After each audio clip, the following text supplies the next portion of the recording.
we're going to walk through the replacement of a rear shock absorber on a 2014 Ford F-150 Raptor. The shock assembly is designed to meet OE specifications and is factory tested for durability. Inside the package you'll find the rear shock absorbers, a brand brochure, a caution and notice card, and a sticker. Make sure all the components are present before installation. Now gather the required tools. You'll need a torque wrench, an 18mm wrench,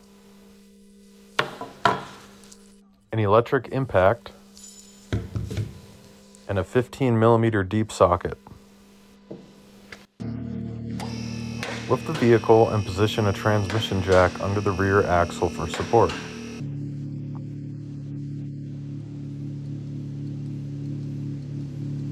Using an 18mm wrench with a 15mm deep socket on your impact, remove the upper shock mounting bolt and nut.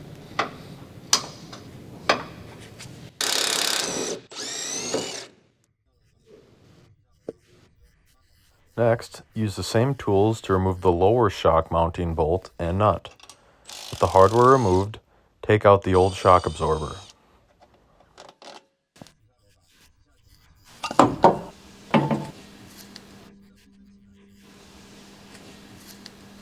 This is the new shock absorber. Position it into place on the vehicle. Install the upper shock mounting bolt and nut loosely. Next, install the lower shock bolt. You will have to compress the shock slightly to align the mounting holes. Once it's aligned, you can install the lower bolt and nut. Using your 18mm wrench and a 15mm socket, snug the lower shock bolt. Then, using a torque wrench, torque the lower shock bolt to 100 Nm or 74 foot-pounds.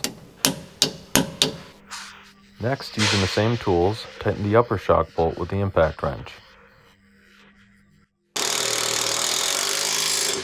Now grab your torque wrench and torque the upper shock bolt to 100 Nm or 74 foot-pounds. Do the same for the other side. And now you can lower and remove the transmission jack. Perform a final visual inspection to confirm proper installation, and then you can lower the vehicle. The rear shock absorber installation is now complete.